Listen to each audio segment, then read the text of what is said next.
Hello everyone, स्वागत है आप सबका। मेरा नाम है अजय और आप देख रहे हैं GKSSB ऑनलाइन ट्यूटोरियल। आज की इस लेक्चर में हम लोग स्ट्रक्चर ऑफ एटम का पार्ट नंबर 3 डिस्कस करने वाले हैं। तो इससे पहले हम 2 क्लासेस ले चुके हैं। चलिए, लास्ट क्लास मैंने कहाँ पे स्टॉप की थी, तो आपको साथ साथ रिवाइज करना है। तो लास्ट क्लास मैंने कहाँ पे स्टॉप की थी, मैंने आपको नंबर ऑफ न्यूट्रॉन निकालना सिखाया था। उसके लिए मैंने सीधा बताया था ये बराबर होगा आपका atomic mass minus atomic number. बस सीधा आपका आंसर आ जाएगा, ठीक है। और मैंने आपको कुछ एग्जांपल भी दिए थे निकालने के लिए कि आप मुझे निकाल के बताओगे, ठीक है। वो कौन सा था आपका? आई थिंक वो था वेनेडियम, जिसका एटॉमिक नंबर था 3 और इसका था ये 47। तो आंसर क्या हो जाएगा इसका आंसर था 47 में से 23 निकाल दो। 40 में 20 के तो 20 और 4 यहाँ से कितने हो गए? 24। इसका मतलब इसमें नंबर ऑफ न्यूट्रॉन कितने होंगे? That will be 24। And I hope यहाँ तक आपको बात मेरी क्लियर होगी। चलिए, आज की क्लास में मैं यही से स्टार्ट करूँगा, पहले क्वेश्चनों से। चलिए, आप क्वेश्चन करिए पहले। Find the number of neutron in the following. मैं कुछ आपको क्वेश्चन दे रहा हूँ, इसमें आपको नंबर ऑफ न्यूट्रॉन निकालने हैं। जैसे मान लो मैंने आपको दिया यूरेनियम। अब यूरेनियम के कुछ आइसोटॉप्स भी होते हैं। जैसे मैंने दूसरे नंबर आपको दिया क्लोरीन। चलिए, इसमें हम निकालते हैं इसमें कि नंबर ऑफ न्यूट्रॉन कैसे निकलते हैं। जैसे मैंने आपको सिखा भी दिया, जैसे पहले क्वेश्चन का हम आंसर निकालने के लिए देखेंगे। देखिए, यूरेनियम क्या होता है? एटॉमिक नंबर इसका होता है 92, एटॉमिक मास इसका रहेगा 235, ठीक है। एक और होता है यूरेनियम का 92, ये आप आगे पढ़ोगे कि ये चेंज कैसे होता है, 236। एक होता है आपका यूरेनियम 92 और ये हो सकता है आपका 238, ठीक है। जिसके आइसोटॉप्स होते हैं, जिसका एटॉमिक नंबर सेम, आगे आप पढ़ोगे क्लास में, ठीक है। बट जब भी वो पूछे कि सीधा सीधा यूरेनियम का क्या निकालो, एटॉमिक न्यूट्रॉन निकालो, सॉरी, नंबर ऑफ न्यूट्रॉन, तो आपको कुछ नहीं करना, आपको सारे नहीं उठाने, आपको सिर्फ पहले वाला उठाना होता है जो उसका जनरल फॉर्म होता है। कौन सा? वो यूरेनियम 92 238। तो इसको निकालने के लिए कैसे निकालेंगे? आपको पता है यूरेनियम 92 और 238 का निकालना है। तो इसके लिए आप क्या बोलोगे कि टोटल मास कितना है 238 और उसमें से नंबर ऑफ प्रोटॉन, जिसको आप एटॉमिक नंबर से भी जानते हो, इसको माइनस करो, आंसर आपके सामने होगा। That will be 143। ये है आपके पहले क्वेश्चन का आंसर। क्वेश्चन नंबर 2 देखिए। क्वेश्चन नंबर 2 क्या था? क्लोरीन का। इसलिए मैंने बोला था 20 तक कम से कम एटॉमिक नंबर याद कर लेना। तो क्लोरीन का क्या होता है आपका? वो होता है आपका 17 और इसका मैंने एक्सेप्शन बताया था 35.5 था, लेकिन इसको मान लीजिए एक 35 होता है, एक 37 होता है। तो आप किसी का एक निकालो, क्योंकि 0.5 वाला पॉइंटों में आता नहीं है, तो इसको निकालने का आ जाएगा 35 में से 17 माइनस करो तो आपका आंसर मिल जाएगा 18, ठीक है। और फ्रैक्शन वाला अगर 35.5 लोगे तो 18.5 आएगा, लेकिन वो आपको एग्जिस्ट, न्यूट्रॉन कभी भी पॉइंटों में एग्जिस्ट नहीं करता, न्यूट्रॉन नंबर में होंगे 1 2 3, कोई भी इंटीजर में होगा। तो ये आपको याद रखना है, ठीक है। एंड आई होप आप ये सब अब निकाल सकते हो कि नंबर ऑफ न्यूट्रॉन कैसे निकालते हैं, प्रोटॉन क्या होते हैं, इलेक्ट्रॉन क्या होते हैं, ये आप समझ गए हो। अब इनके बारे में अलग अलग पढ़ना स्टार्ट करेंगे, ठीक है, अलग अलग पढ़ना स्टार्ट करेंगे। एक एग्जाम्पल और लेते हैं ताकि थोड़ा सा आपको कन्फर्म हो जाए। एक क्वेश्चन और लिख लो। लिखो एन एलिमेंट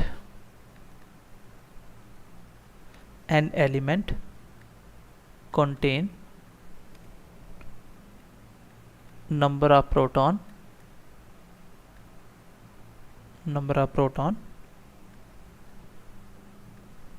neutron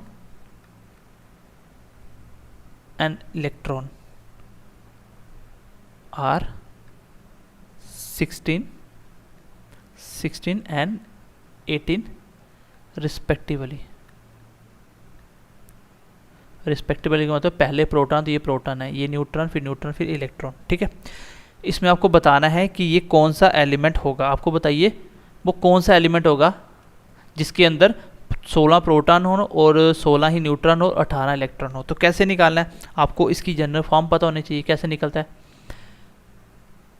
मुझे नहीं पता वो कौन सा है, और उसका नंबर ऑफ प्रोटॉन ही क्या होता है, यहाँ पे आता है, वही उसका एटॉमिक नंबर होता है, 16 आ गया।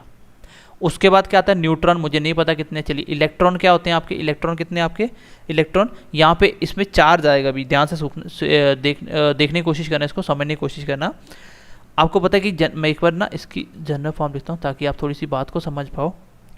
यहाँ पे आएगा एटॉमिक नंबर, यहाँ पे आएगा एटॉमिक मास, और यहाँ पे आता है आपका चार्ज। ठीक है, इसी को हमने फाइंड करना था कि एक्स क्या है। चलिए यहाँ पे जेड कितना दिया हुआ है, नंबर ऑफ प्रोटॉन ही क्या होता है, एटॉमिक नंबर होता है, वो कितना आपका 16। एटॉमिक मास कितना दिया हुआ है, एटॉमिक मास आपको पता है प्रोटॉन प्लस न्यूट्रॉन क्या होता है, एटॉमिक मास। तो यहाँ पे प्रोटॉन ये है और न्यूट्रॉन ये है, तो टोटल सम कितना होगा, 16 16 कितना हो गया 32, 16 16 कितना हो गया 32। ठीक है, और स्टार्टिंग में मैंने अब छोटा सा पॉइंट बताया था कि चार्ज कैसे निकलता है किसी चीज़ के ऊपर, चार्ज अभी तक आपने चार्ज पढ़ा नहीं था प्लस माइनस। तो प्रोटॉन के अंदर इलेक्ट्रॉन ऐड हो तो वही उसका चार्ज होता है। चलिए इस पर चार्ज भी निकाल लेते हैं। प्रोटॉन कितने आपके, प्रोटॉन है 16, इलेक्ट्रॉन कितना है 18, और लेकिन ये माइनस का होगा क्योंकि चार्ज माइनस का होता है। तो 16 में से 18 निकाल दो तो माइनस होगा, चार्ज आएगा। इसका मतलब 2 इलेक्ट्रॉन गेन कर रखे हैं। बस आपका क्वेश्चन हो चुका है, आपका निकल के आ गया यहाँ पे 16 इसका एटॉमिक नंबर था, 32 इसका एटॉमिक मास था, और चार्ज आया -2। तो ये कौन सा होता है, इसका एटॉमिक नंबर 16 आता है। तो याद करिए सल्फर, ये सल्फर होगा। सल्फर के ऊपर -2 चार्ज क्यों आया, क्योंकि 2 इलेक्ट्रॉन इसने गेन करे हैं। तो इस तरीके से आप क्वेश्चन निकाल सकते हो। ये अच्छे लेवल का क्वेश्चन था, खैर इतना तो अच्छा आपके एग्जाम में नहीं आएगा। आपके एग्जाम में इतना ही आएगा कि नंबर ऑफ न्यूट्रॉन निकाल के बताइए। ठीक है, तो ये इतना इंपॉर्टेंट नहीं है, बाकी मैंने इसको करवा दिया। चलिए थोड़ा सा क्लास को आगे बढ़ाते हैं। आज हमें क्या पढ़ना है आज, चलिए नेक्स्ट पॉइंट लिखिए आज का।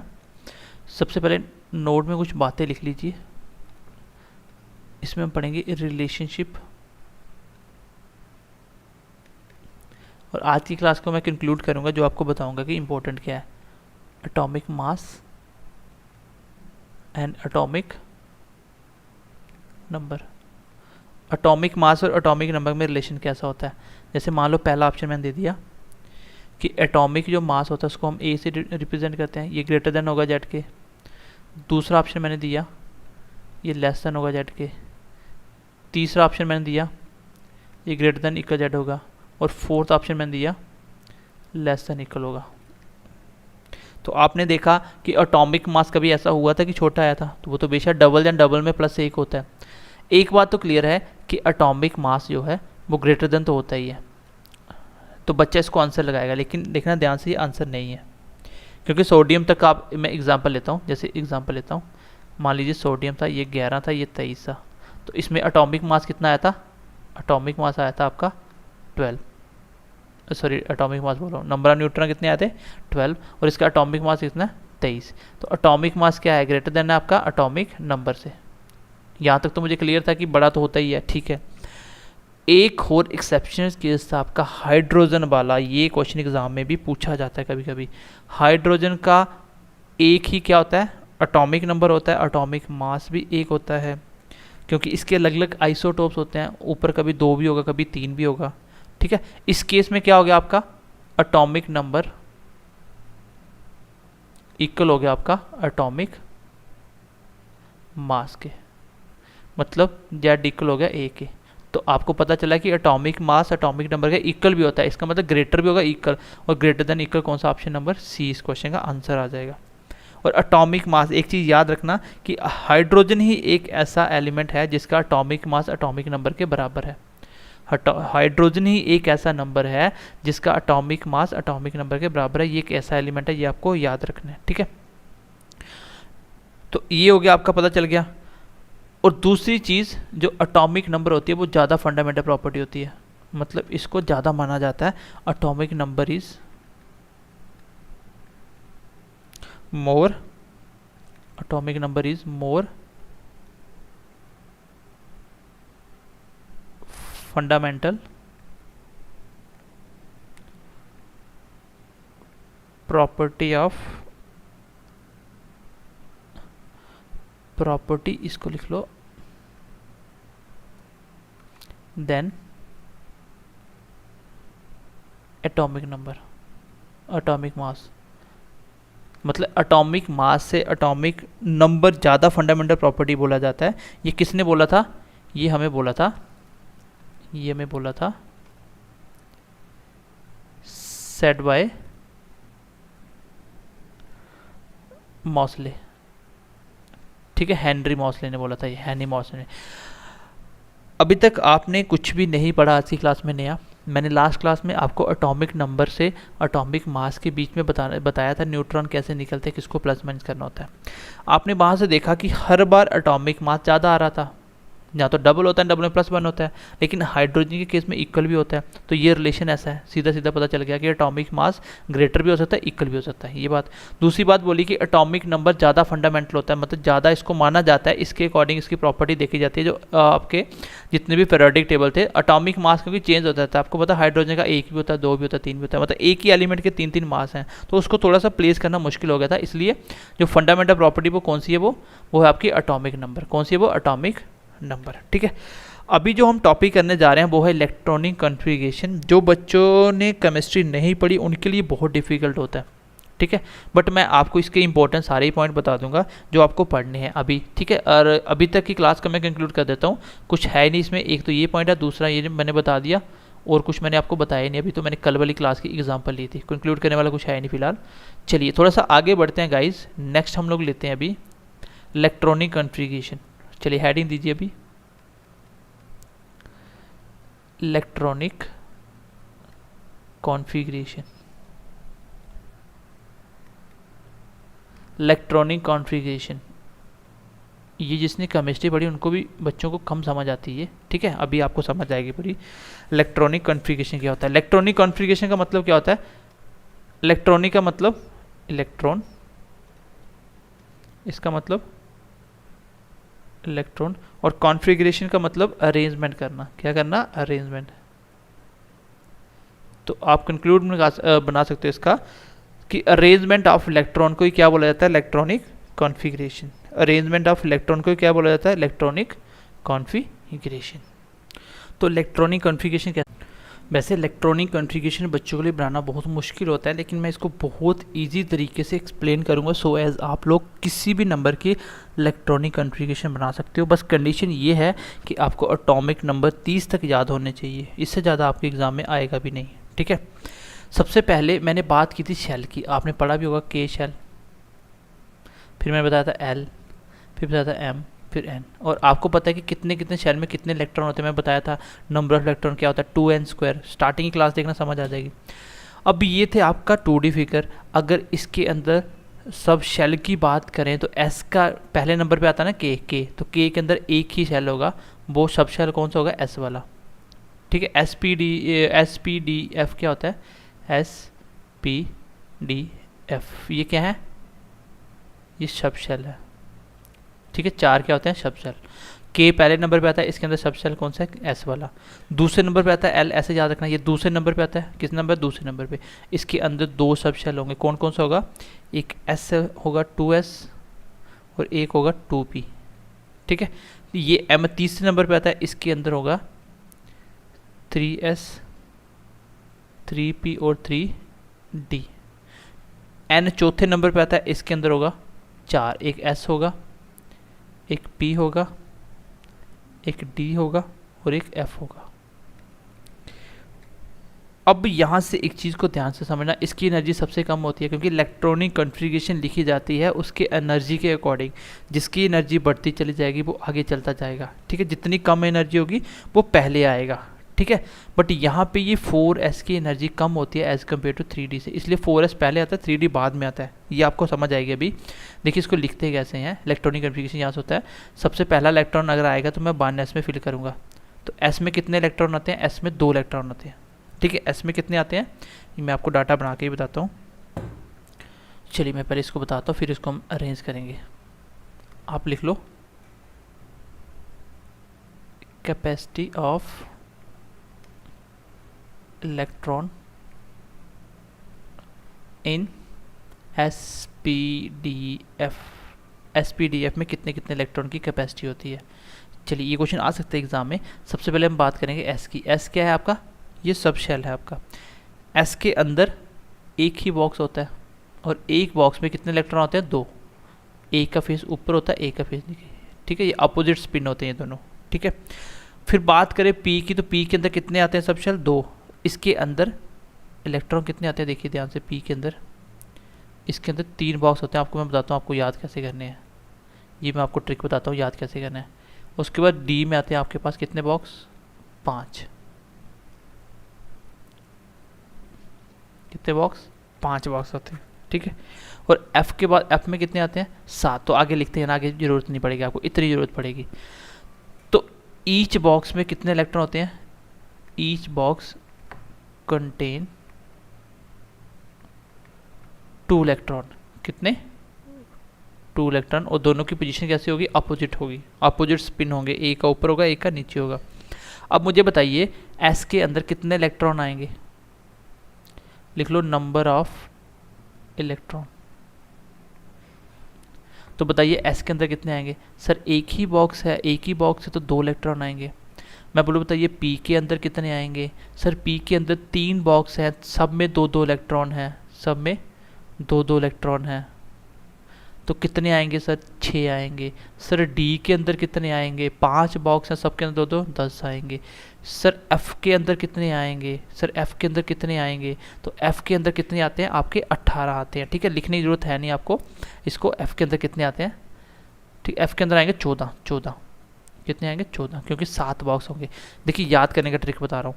एस पी डी एफ क्या है, ये सब शेल है, सबके अंदर ऑड नंबर, देखिए ऑड, ऑड नंबर 1, 3, 5, 7, तो ऐसे बॉक्स हैं, ऑड नंबर पे चलना है। पहले नंबर पे ऑड पे एस आएगा, फिर पी आएगा, फिर D F, S P D F, ठीक है। एस के अंदर 2 आते हैं और एक बॉक्स 2 इलेक्ट्रॉन, दूसरे के हर बॉक्स में 2 इलेक्ट्रॉन है। तो जब इतना पता चल गया, कोई आपको पूछे बताइए जी डी के अंदर कितने इलेक्ट्रॉन आएंगे, डी सब आप बोलोगे डी तीसरे नंबर पे आता है 1, 3, 5, तो 5 के अंदर 10 इलेक्ट्रॉन आएंगे, ठीक है। ये आपको समझ आ जाएगी।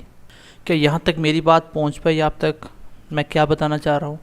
मैंने बोला कि KLMN ये आपके शेल होते हैं, सबके अंदर कितने कितने इलेक्ट्रॉन हैं, ऑलरेडी आप फर्स्ट क्लास में आप पढ़ चुके हो।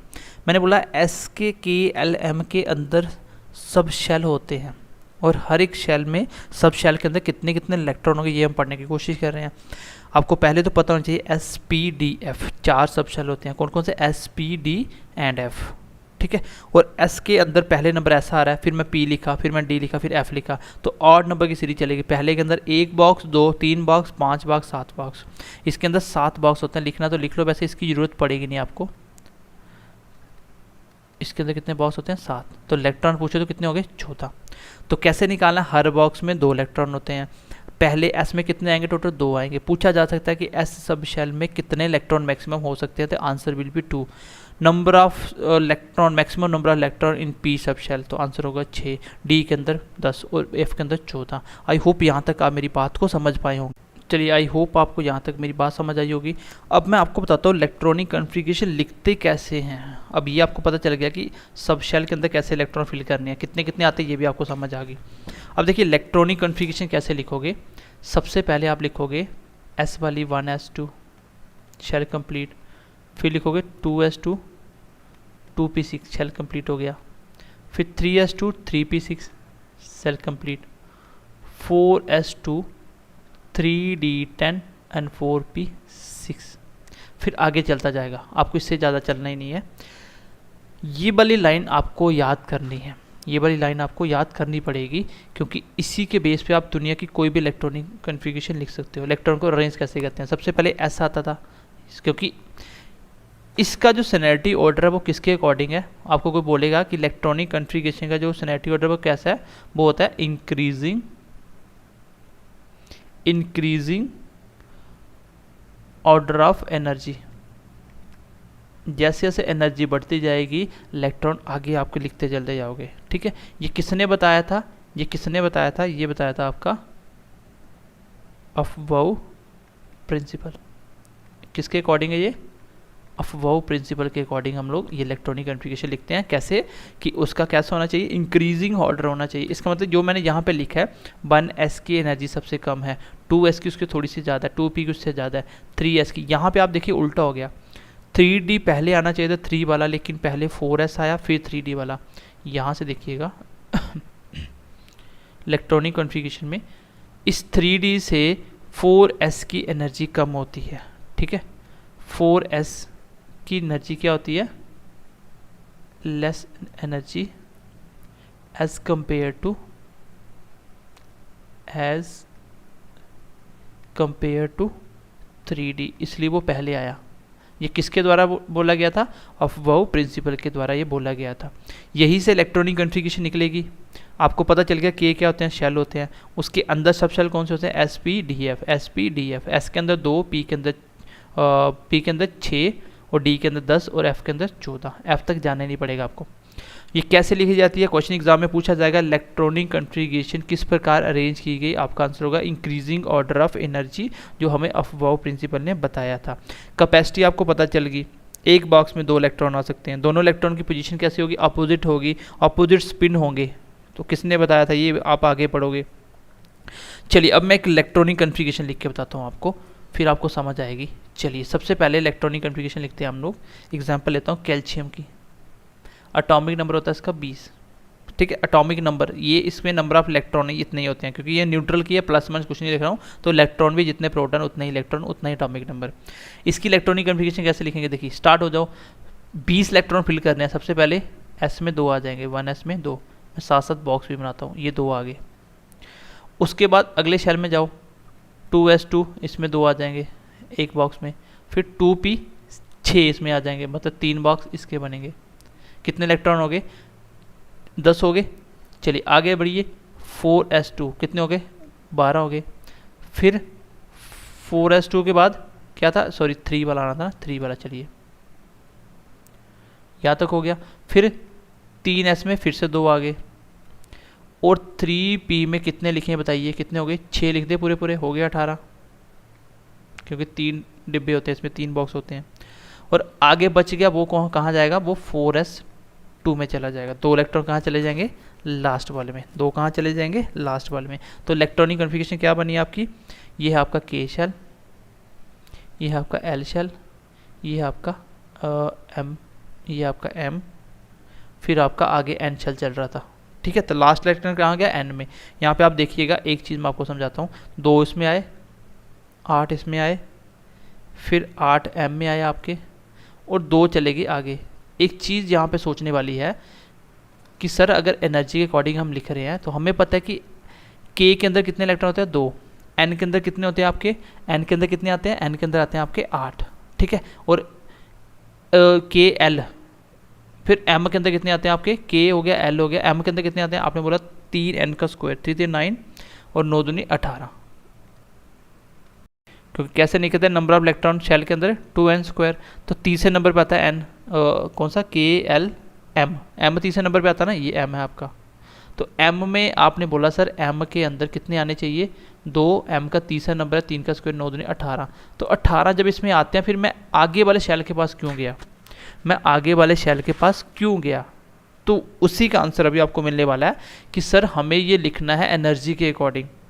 मैंने यहाँ पे पूरे की पूरे इलेक्ट्रॉन M में क्यों नहीं डाले, N में क्यों लिखे गया? क्योंकि 4s की एनर्जी कम होती है। तो इलेक्ट्रॉनिक कॉन्फ़िगरेशन ऐसे ही चलती है। आपको बस पहली एक ही लाइन याद होनी चाहिए, कौन सी? ये वाली लाइन। इसको लिख दो 2-3 बार, याद हो जाएगी। 1s2, 2s2, 2p6। ऊपर नंबर क्यों लिखने हैं? क्योंकि ये मैक्सिमम नंबर ऑफ इलेक्ट्रॉन है। पहले s के अंदर 2, फिर s के अंदर 2, p के अंदर 6 आते हैं। तो मैंने आपको बता भी दिया किसके अंदर कितने कितने आते हैं। तो इलेक्ट्रॉनिक कॉन्फ़िगरेशन मेरी कंप्लीट होगी। तो मैं n शेल में लास्ट इलेक्ट्रॉन कहाँ गया? 4s2 के अंदर, ठीक है। मैं बोलूँ चलिए मुझे बताइए हीलियम की इलेक्ट्रॉनिक कॉन्फ़िगरेशन क्या होगी? तो हीलियम का एटॉमिक नंबर 2 होता है। तो चलिए पहले ही शेल में ही पूरी हो गई, कंप्लीट हो गया इलेक्ट्रॉनिक कॉन्फ़िगरेशन 2 की 2।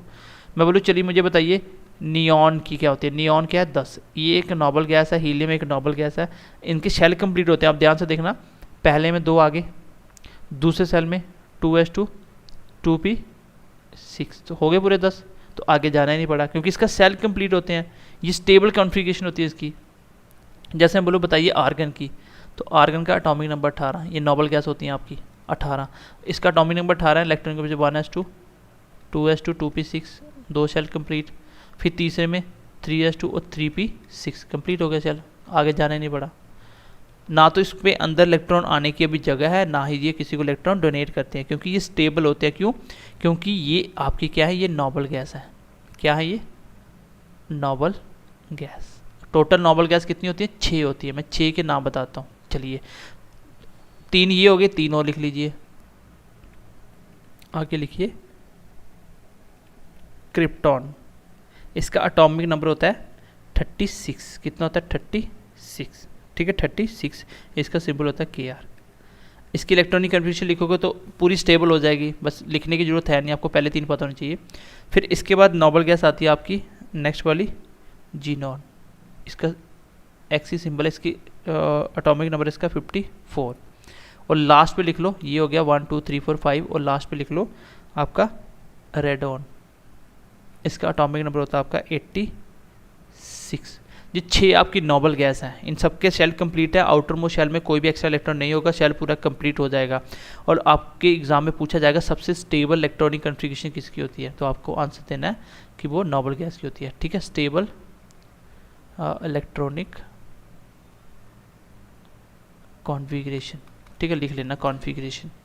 तो स्टेबल इलेक्ट्रॉनिक कॉन्फ़िगरेशन किसकी होती है आपकी, वो होती है आपकी नोबल गैसेस की। नोबल गैसेस कितनी है, आंसर देना 6। इसी को बोला जाता है इनर्ट गैसेस। ये सारी गैस होती हैं, ठीक है, ये सारी की सारी कौन सी क्या होती हैं, गैस होती हैं, जिसको इनर्ट गैसेस भी बोलते हैं। कौन कौन सी होती है सर, पहला हीलियम गैस होती है, नियॉन, आर्गन, क्रिप्टॉन, जीनॉन और रेडॉन। तो सबके एटॉमिक नंबर भी आपको पता होने चाहिए, पहले 3 तो पता होने चाहिए, कंपलसरी हैं। इन सबके शेल कंप्लीट होते हैं, सबसे स्टेबल इलेक्ट्रॉनिक कॉन्फ़िगरेशन होती है। देखो थोड़ा सा डिफिकल्ट तो होगा आपके लिए, लेकिन आपको ये सीखना पड़ेगा, क्योंकि मैं आपको बिल्कुल स्लोली समझाने की कोशिश कर रहा हूँ। मैंने सबसे पहले आपको बताया कि केक के अंदर कितने इलेक्ट्रॉन होते हैं, मैं आपको पहले बता दूँगा। अब केक के अंदर वो इलेक्ट्रॉन कैसे फिल होते हैं, उनके अंदर भी सब शेल होते हैं, SPDF। एस के अंदर कितने कितने होते हैं मैंने आपको बता दिया। ऑड नंबर याद रखना 1 3 5 7। फिर इलेक्ट्रॉनिक कॉन्फ़िगरेशन, ये बहुत इंपॉर्टेंट है, ठीक है, मैं ट्रिक से भी सिखा सकता, लेकिन आप इसको लिखिए खुद, 4-5 बार लिखिए, याद हो जाएगा आपको। यहाँ तक तो आना ही है, बस यहीं तक आपका काम हो जाएगा, एग्जाम में क्वेश्चन यहीं तक आएगा, ठीक है। तो इसको किस प्रकार अरेंज किया गया, इंक्रीजिंग ऑर्डर ऑफ एनर्जी के अकॉर्डिंग। किसने बताया था, अफवाह प्रिंसिपल। ये क्वेश्चन भी एग्जाम में बहुत बार पूछा जाता है, ठीक है, ये वाला क्वेश्चन भी एग्जाम में बहुत बार पूछा जाता है, अफवाह प्रिंसिपल। फिर मैंने एग्जाम्पल लिए कुछ, चलिए अब नेक्स्ट एग्जाम्पल लेके मैं आपको इलेक्ट्रॉनिक कॉन्फ़िगरेशन लिख के बताता हूँ। चलिए एग्जाम्पल लिखिए सिलिकॉन की। बताइए, आपने पढ़ा हुआ सिलिकॉन का सिंबल ऐसा ही होता है, एटॉमिक नंबर कितना होता है इसका 14। इलेक्ट्रॉनिक कॉन्फ़िगरेशन लिखिए, चलिए लिखें 1s2 1s2 2s2 2p6, कितने हो गए 10 हो गए। फिर उसके बाद आता है 3s2, कितने हो गए 12 हो गए। और बचे कितने 2, तो 2 डाल दो आप पी के अंदर, 2 डाल दो आप पी के अंदर। अगर मैं यहाँ तक बॉक्स बनाऊँ तो आपको पता है 3 यहाँ पे बॉक्स बने, इसके बॉक्स बनाते हैं, इसमें आगे 2 इलेक्ट्रॉन एस के अंदर। चलिए अब देखिए यहाँ पे इलेक्ट्रॉन कैसे आएंगे, 3 बॉक्स होते हैं यहाँ पे। ऐसा नहीं कि पहले 2 फिल, सबसे पहले एक आएगा, पहले सिंगल फिल होंगे। अगर एक को इलेक्ट्रॉन होता मैं यहाँ पे फिल करता, ठीक है, एक को इलेक्ट्रॉन होता मैं यहाँ पे फिल करता। ऐसा नहीं है कि आपको दोनों पहले में डाल देने हैं, क्यों, क्योंकि सीधा सा एग्जांपल होता है कि जैसे आप लोग बस में जाते हो, अगर बस में सीट खाली हैं तो आप क्या करते हो, पहले सारे लोग सिंगल बैठते हैं, फिर जब जगह नहीं बचती तो फिर पेयरिंग होना स्टार्ट होती है। तो मतलब कंफर्टेबल कहाँ रहता है, सिंगल में। तो इसलिए यहाँ पे भी ऐसे ही चलता है कि इलेक्ट्रॉन जहाँ पे शेल खाली है वहाँ पे पहले फिल होते हैं, तो सिंगल इलेक्ट्रॉन फिल होंगे, ठीक है। लेकिन ये एक्सेप्शनल केस होता है क्रोमियम और कॉपर का, वो कभी कभी एग्जाम में पूछा जाता है। अब मैं आपको इलेक्ट्रॉनिक कॉन्फ़िगरेशन लिख के बताता हूँ कुछ, ताकि आप लोग भी इलेक्ट्रॉनिक कॉन्फ़िगरेशन को अच्छे से पढ़ पाओ। चलिए सबसे पहले मैं लिख देता हूँ सारे के सारे एलिमेंट। चलिए ये सामने आपके एलिमेंट है, इसकी हम लोग इलेक्ट्रॉनिक कॉन्फ़िगरेशन लिखते हैं। सबसे पहले अगर मैं स्कैडियम लिखनी, मुझे पता है 21 इलेक्ट्रॉन को फिल करना है। सबसे पहले कहाँ आते हैं, एस में, तो 1s में 2 आ जाएंगे। फिर कहाँ आते हैं 2 इसमें और 2p6 में आ जाएंगे, 10 हो गए। फिर आते हैं 3s2 3p6, 18 हो गए, शेल कंप्लीट हो गया आर्गन तक। फिर आता है आपका 4s2, कितने हो गए 20 हो गए, और एक बच गया, इसके बाद आता है 3d1, बताया था ना 4s2 3d1 4p6, ठीक है 4p6, 2 इसमें आगे, एक बचा और डी में चला गया। आई होप यहाँ तक समझ पाए होंगे। अब देखिए यहाँ तक क्या होता है, ये कितने इलेक्ट्रॉन आपके, यहाँ तक 18 इलेक्ट्रॉन है। 18 इलेक्ट्रॉन का किस में होते हैं, आर्गन में। 18 क्या होता है, आर्गन। तो आप सीधा लिखो आर्गन, इसके आगे की इलेक्ट्रॉनिक कन्फिग्रेशन लिखेंगे। क्या आया 4s2 और 3d1, मतलब पहले सेल कंप्लीट करो, जो बचे वो आगे वाले में डालते जाओ, ठीक है, क्योंकि 18 2 20, एक बचा डी में डाल दो। इलेक्ट्रॉनिक कन्फिग्रेशन यही होती है कि 3d1 और 4p6 तक आपको याद रखनी है, बस इसी में आपका काम हो जाएगा। आर्गन मैंने क्यों लिखा, क्योंकि इसको शॉर्ट कर देते हैं, कभी कभी एग्जाम में ये भी देता है और कभी आर्गन प्लस आगे ये लिख देता है, ठीक है, आर्गन आगे ये लिख देता है। जैसे अब देखो 22 वाली आर्गन तक 18 कंप्लीट हो गए, आगे देखिए क्या आएगा, एस में 2 चले जाएंगे, बचे कितने 2, वो 2 डी में डाल दो, हो गया कंप्लीट। आगे देखिए 23 वाले में आर्गन तक 18 कंप्लीट हुए, इसलिए तो नोबल गैस पड़ी जाती हैं। अगर नियॉन के आगे 12 होता तो नियॉन के आगे 4s2 लिख देता, बस हो गया पूरा। मतलब मैं इस 18 को बार बार नहीं बना रहा हूँ, सीधा आर्गन लिख रहा हूँ, एग्जाम में भी ऐसा पूछा जाता है। आर्गन हो गए 18, बचे कितने 2, 20 हो गए और 3 इसमें डाल दो, ठीक है। 3D बाद में क्यों आ रहा है 4s से, क्योंकि 4s की एनर्जी कम होती है एज कम्पेयर टू 3D, तो एनर्जी के अकॉर्डिंग इसको इंक्रीज करना आपको, ठीक है। ये आपका एक्सेप्शनल केस होता है, ये वाला आपका, ठीक है, एक्सेप्शनल केस होता है कौन सा, चलिए ये वाला आपका एक्सेप्शंस है, कौन सा, ये वाला क्रोमियम। इसमें एक्सेप्शंस क्या देखिए, इसमें आ गया आपका आर्गन, लेकिन यहाँ पे देखिए आपके हिसाब से ये होना चाहिए था 4s2 और बचे हुए इसमें डाल दो, लेकिन ये ऐसे नहीं होता। ये कैसे होता है, ये होता है आपका आर्गन 4s1, इसमें एक रहता है और ये अपना शेल कंप्लीट कर लेता है, मतलब पांचों के पांचों बॉक्स के अंदर एक एक इलेक्ट्रॉन फिल कर देता है, यहाँ से भी एक ले लेता है, ठीक है। ये इसका एक्सेप्शनल केस होता है। इसमें आपको ऐसे नहीं करना कि लास्ट वन डाल दो, यहाँ से एक कम करके इसके पूरे, क्योंकि इसके अंदर कितने बॉक्स होंगे, डी के अंदर 5 बॉक्स होंगे, तो 4 इलेक्ट्रॉन आ रहे थे, लेकिन वो क्या करता है इन चारों को फिर यहाँ से भी एक उठा के यहाँ डाल देता है और यहाँ पे पीछे एस में भी एक रख देता है, सब में एक एक इलेक्ट्रॉन हो गया। तो ये इसका एक्सेप्शनल केस होता है, ठीक है। चलिए एक आगे बढ़िए, 25 वाला सेम जैसे पढ़ते हो, आर्गन 4s2 और 3d और 3d5, कितना हो गया 18, 2 20 और 5 25 हो गया। आयरन का देखिए आर्गन तक 18 कंप्लीट हुए, 4s2 36 3d6, आगे देखिए आर्गन 4s2 3d7, देन आगे देखिए निकल आर्गन 4s2 3d8। ये वाला आ गया एक और एक्सेप्शनल केस, बस 2 ही एक्सेप्शनल केस होते हैं। ये वाला देखिए, ये भी क्या आपका एक्सेप्शंस है। कैसे, आर्गन तक तो सही था कि 18 पूरे हुए, लेकिन 4s1 यहाँ से भी क्या करता है, ये अपना शेल कंप्लीट कर लेता है, क्योंकि डी 5 बॉक्स है, सब में 2 2 फिल कर लेता है, यहाँ से एक ले लेता है। और इसमें क्या होता है, लास्ट वाले में आर्गन 30 बनाने हैं, एस में डाल दो 2 और डी में डाल दो 10, कंप्लीट हो गया आपका। एक्सेप्शन सिर्फ 2 ही थे, एक था आपका कॉपर पे क्या हुआ कि लास्ट वाले में बचे हुए डाले थे, लेकिन बचा हुआ मैंने यहाँ पे डाला, इसको कंप्लीट कर दिया। और सेम था आपका क्रोमियम का, बचे हुए में मैंने एक एक समय फिल कर दिया। तो ये बात आपको याद रखनी है इलेक्ट्रॉनिक कन्फिगरेशन में। अब आपको आइंस वगैरह की इलेक्ट्रॉनिक कन्फिगरेशन नहीं लिखनी है, बस इतना ही सफिशिएंट है। तो अगर आपको एटॉमिक नंबर आते हैं, इलेक्ट्रॉनिक कन्फिगरेशन आप लिख सकते हो। आज की क्लास में मैंने आपको यही समझाने की कोशिश करी कि इलेक्ट्रॉनिक कन्फिगरेशन कैसे लिखी जाती है, यहाँ से हमने स्टार्ट किया था। इलेक्ट्रॉनिक कन्फिगरेशन का मतलब होता है इलेक्ट्रॉन का अरेंजमेंट करना, किस प्रकार हम लोग इलेक्ट्रॉन को अरेंज कर सकते हैं। KLMN 4 सेल होते हैं, इसके अंदर सब शेल होते हैं। K के अंदर कितने इलेक्ट्रॉन आते हैं, L के अंदर कितने इलेक्ट्रॉन आते हैं, M के अंदर सब मैंने बता दिया था। अब सब शेल की बारी थी, सब शेल में कितने कितने इलेक्ट्रॉन आते हैं। मैंने बोला इसको याद करने का ट्रिक ये है कि SPDF और नंबर लिखो 1 3 5 7, ये इतने बॉक्स बनेंगे और हर एक बॉक्स में 2 इलेक्ट्रॉन होते हैं। तो आप बता सकते हो कितने कितने इलेक्ट्रॉन है। पूछेगा कि maximum number of electron S में कितने आते हैं, आंसर होगा 2। P में कितने आते हैं 6, D में कितने आते हैं 10 और F में आते हैं 14, ठीक है। ये वाली एक इलेक्ट्रॉनिक कन्फिगरेशन याद करो, आपका सारे काम खत्म हो गए। 1s2 2s2 2p6 3s2 3p6 4s2 3d10 4p6, ऊपर 10 क्यों, क्योंकि मैक्सिमम नंबर ऑफ इलेक्ट्रॉन 10 आते हैं।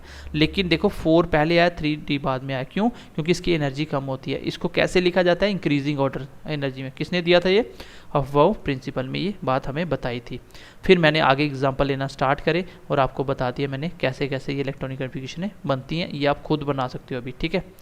चलिए लास्ट में कुछ आपको प्रिंसिपल बताता हूँ कि इलेक्ट्रॉनिक कन्फिगरेशन में कौन कौन से प्रिंसिपल यूज़ होते हैं। चलिए सबसे पहला रूल लिखिए, इसमें सबसे पहले आपने पढ़ा अफवाह प्रिंसिपल। क्या बोलता है ये, क्योंकि एग्ज़ाम में यहाँ से क्वेश्चन आता है, याद रखना। क्या बोलता है आपका अफवाह प्रिंसिपल, क्या बोलता है, ये बोलता है कि ऑर्बिट, जो आपने बॉक्स पढ़ रहे थे, ऑर्बिट और field are filled in increasing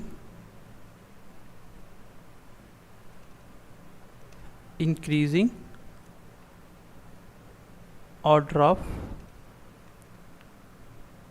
their energy। तो मैंने बताया था उस टाइम लिखते टाइम कि एनर्जी के अकॉर्डिंग इलेक्ट्रॉनिक कन्फिग्रेशन लिखी जाती है, जिसकी एनर्जी कम है वो पहले आएगी, जिसकी बाद ज़्यादा वो बाद में आएगा। तो ये किसने बताया था? वो प्रिंसिपल ने। दूसरे नंबर पे लिखिए आप, सेकंड नंबर पे लिखिए आप poly exclusion principle, poly exclusion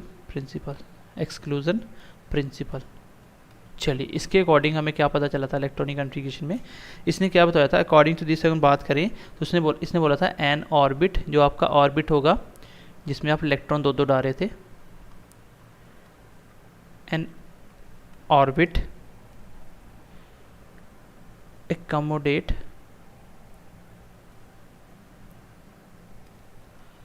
maximum 2 electron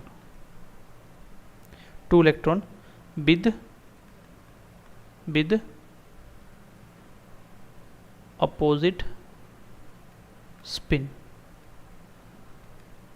question exam में आएगा according to Pauli exclusive principle के अकॉर्डिंग इलेक्ट्रॉन की कंडीशन कैसी, मतलब पोजीशन कैसी होती है? तो आंसर होगा अपोजिट स्पिन होते हैं। कैसे होते हैं? अपोजिट। तो मैंने आपको पहले बताया था एक बॉक्स के अंदर मैक्सिमम कितने इलेक्ट्रॉन आ सकते हैं? 2।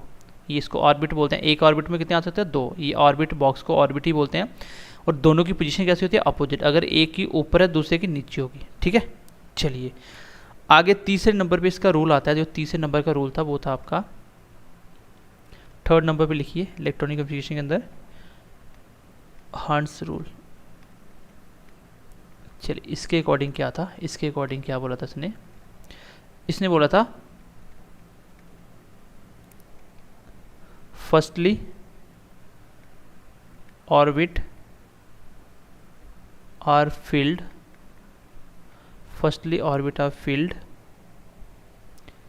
Singly.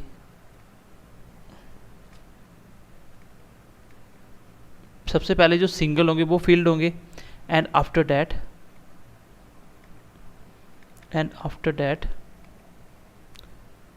Pairing PAIRING pairing start.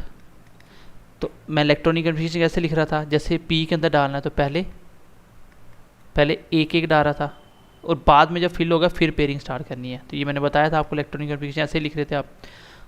तो तीनों रूल के अकॉर्डिंग हम इलेक्ट्रॉनिक कन्फिग्रेशन लिखते हैं। सबसे पहले इंक्रीजिंग ऑर्डर के अकॉर्डिंग किसने बताया था आपका? सबसे पहले अफवो प्रिंसिपल ने। फिर पॉली एक्सक्लूजन प्रिंसिपल ने क्या बताया था कि आपको एक ऑर्बिट के अंदर मैक्सिमम 2 इलेक्ट्रॉन रखने हैं और दोनों की पोजीशन कैसी होगी? अपोजिट स्पिन होगी। ये आपको याद रखना, एग्जाम में क्वेश्चन पूछा जाता है। और हर्ट्ज रूल क्या बोलता है कि पहले सिंगली फील्ड करो, देन उसके बाद पेयरिंग स्टार्ट करो। ठीक है, पहले सिंगली फील्ड करो फिर उसके बाद पेयरिंग स्टार्ट करो।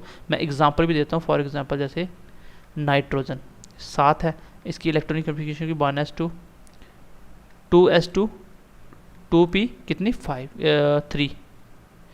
2 इसमें आ गए। ठीक है, 2 इसमें आ गए और इसमें 3 आ रहे हैं। तो इसमें ऑर्बिट भी कितने होते हैं? 3 ही होते हैं। पहले में 1 डालो फिर 1 डालो फिर 1 डालो, और इसके बाद जैसे एक और आएगा फिर ये पहले की पेयरिंग होना स्टार्ट होगी। अदरवाइज पहले सिंगली फील्ड करने हैं। तो आज की क्लास में मैंने आपको जो ज़्यादा फोकस था वो था हमारा इलेक्ट्रॉनिक कन्फिग्रेशन के ऊपर। इवन कि मैंने आपको कैटायन एनायन की इलेक्ट्रॉनिक कन्फिग्रेशन नहीं बताई है। अगली क्लास में हम लोग स्ट्रक्चर ऑफ एटम को ख़त्म करेंगे। और आई होप आपको क्लास अच्छी लगी होगी। जो बच्चे आर्ट्स बैकग्राउंड से, इसको 2-3 बार आप लिखिए, पढ़िए, आपका हो जाएगा। क्वेश्चन कैसे आते हैं मैंने आपको इतने सारे एग्जाम्पल भी दिए लिख के। आप किसी की भी इलेक्ट्रॉनिक कन्फिग्रेशन लिखिए, जैसे मैंने 30 आपको बताए थे, 30 की इलेक्ट्रॉनिक कन्फिग्रेशन लिखिए। जो 2 एक्सेप्शन थे उसको छोड़ के आप इलेक्ट्रॉनिक कन्फिग्रेशन जैसे जैसे आ रहा है वैसे वैसे इलेक्ट्रॉन फिल करते जाओ। चलिए मिलते हैं अगली क्लास में, तब तक के लिए ध्यान रखिए अपना। Bye bye, take care and God bless you.